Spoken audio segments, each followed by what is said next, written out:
Good morning, students. Yesterday we discussed fundamental theorem of homomorphism of R modules. Our next theorem today is A and B are two R submodules of the modules M and N respectively. Means A is R submodule of M and B is R submodule of N. Then we are to prove that the factor module M cross N by A cross B is isomorphic to the Cartesian product of the factor modules M by A and N by B. To prove this, we will have to define a mapping from M cross N into M by A cross N by B, and we will have to prove that the mapping is onto homomorphism so that we can use fundamental theorem.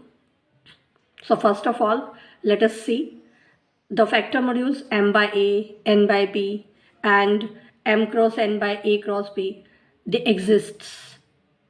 Now, because we are given A is some module of M, and therefore we can say that the quotient group M by A will exist, and also B is some module of N, so the quotient group N by B that also exists.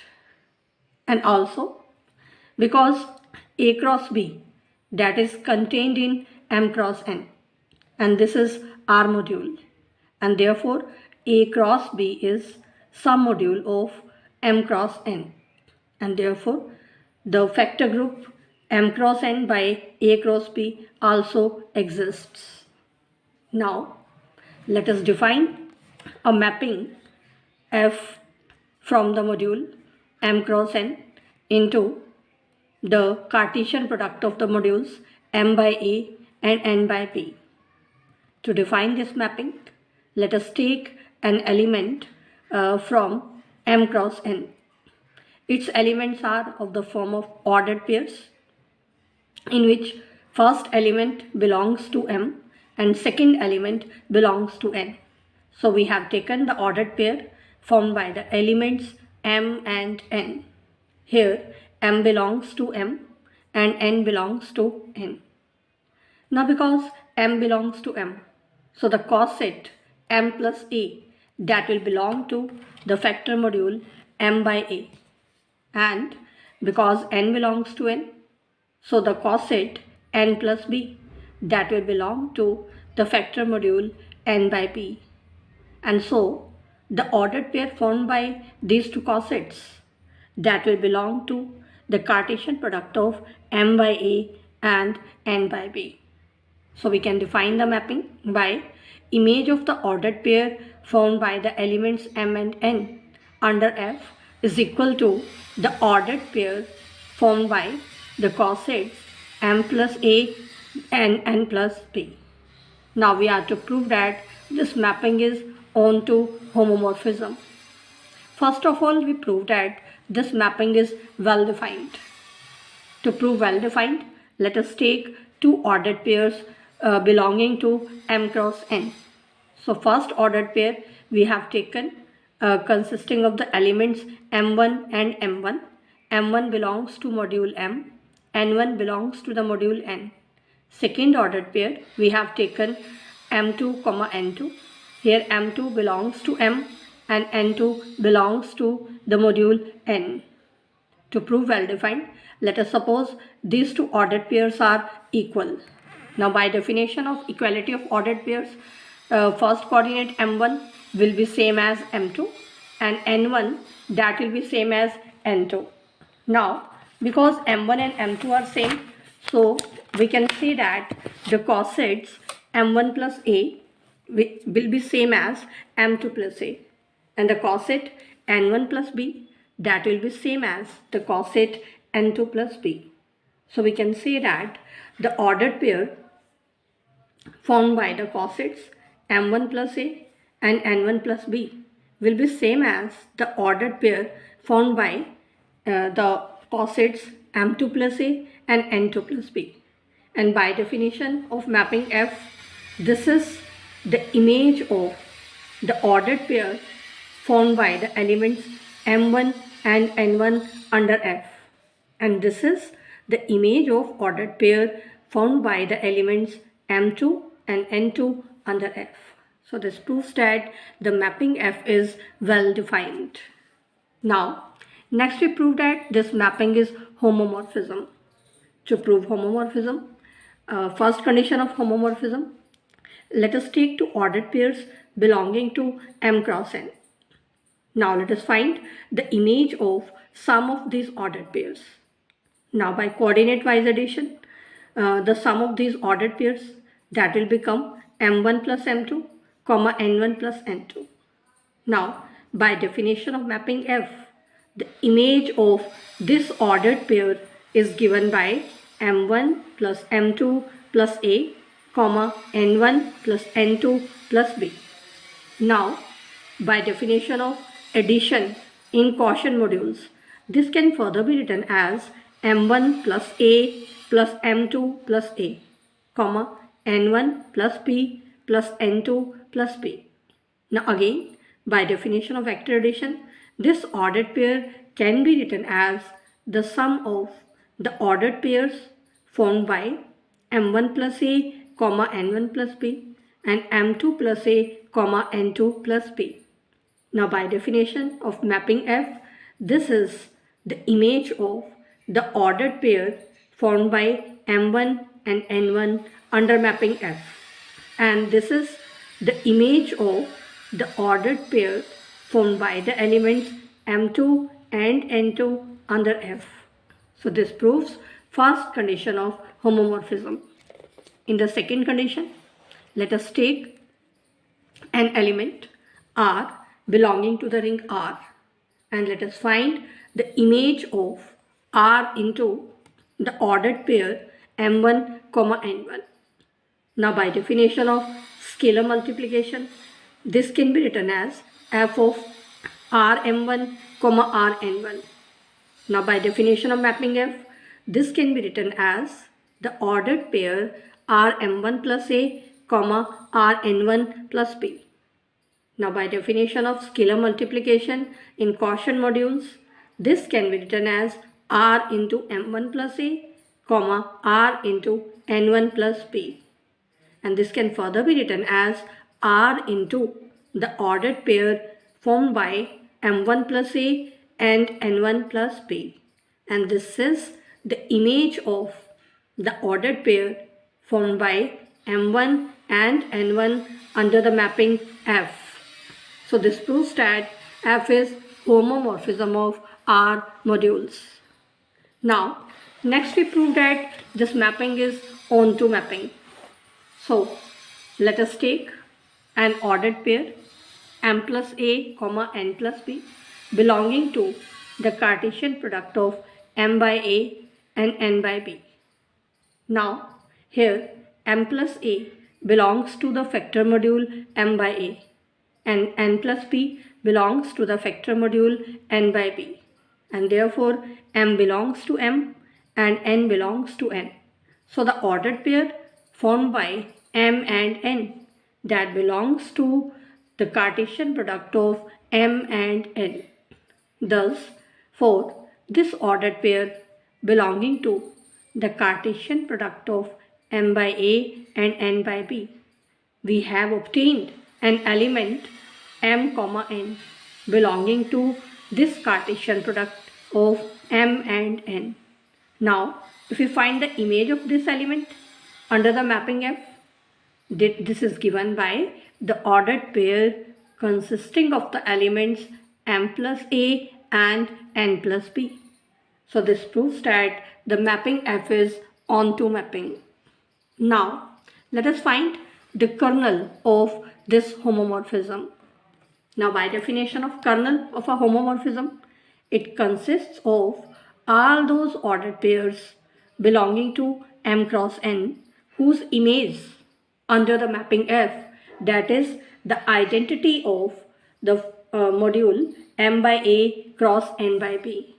Identity of M by A cross N by B, that is the ordered pair AB.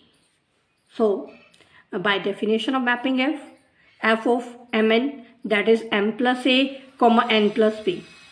So from here we can say that m plus a is same as a and n plus b is same as b. M plus a is equal to a means m belongs to a. N plus b is equal to b means n belongs to b. So the kernel of f is the set of all those ordered pairs belonging to m cross n, where the first coordinate belongs to a and the second coordinate belongs to b.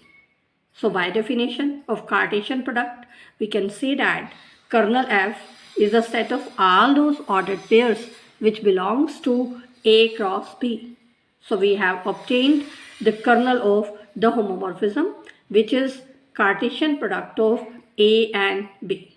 Now we are in a position to apply fundamental theorem of homomorphism of R modules, because we have obtained an onto homomorphism f from m cross n to the factor module m by a cross the factor module n by b. And kernel of this homomorphism is a cross b.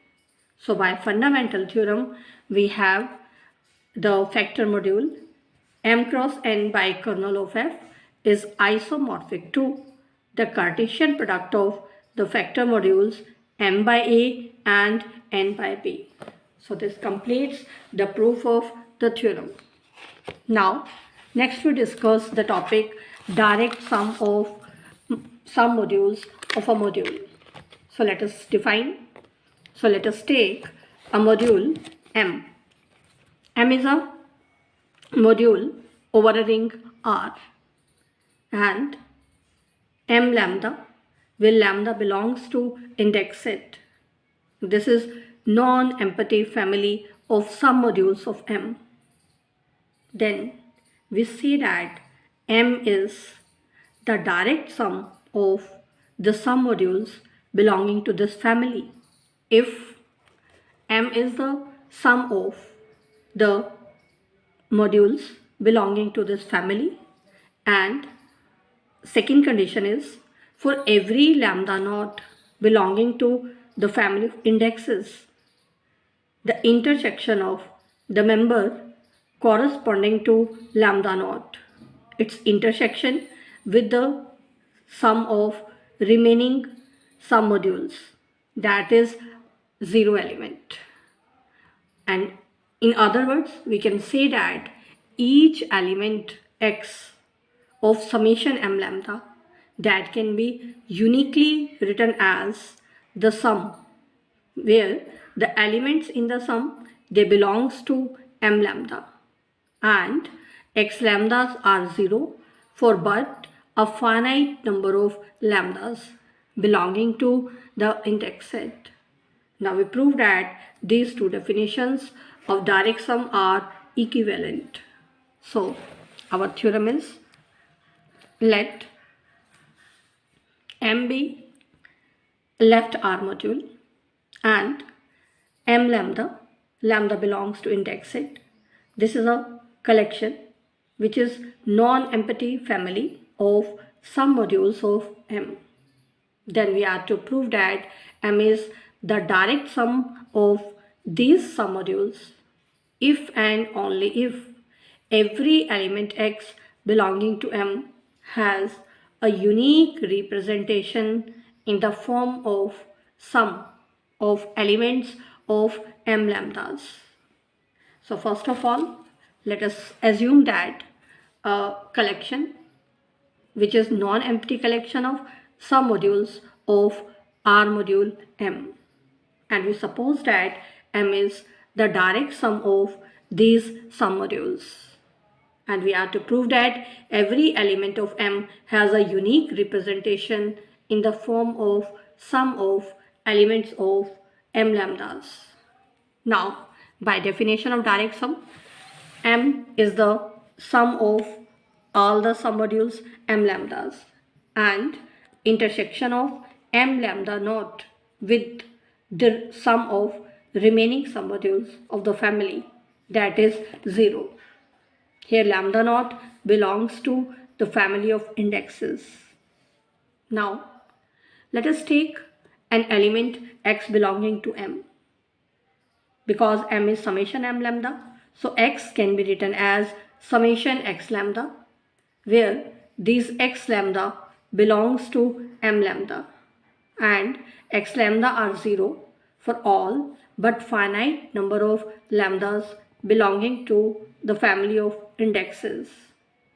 Now, to prove the representation of x is unique, let us take two representations of x in the form of sum of the elements of M lambdas. One representation we have taken as summation x lambda, and second representation we have taken as summation y lambda.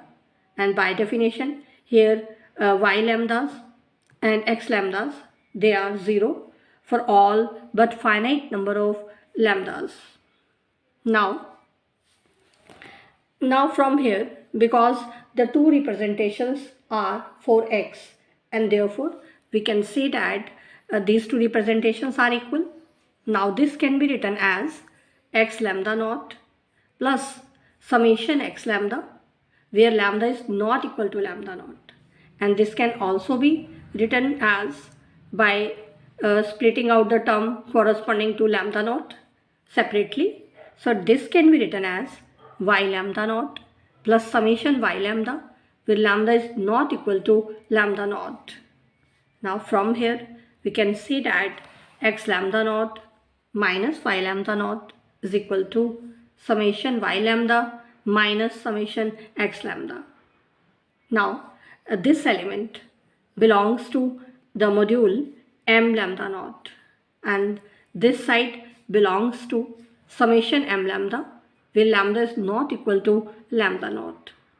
Now because these two elements are same, so we can say that this element belongs to M lambda naught as well as summation M lambda, where lambda is not equal to lambda naught.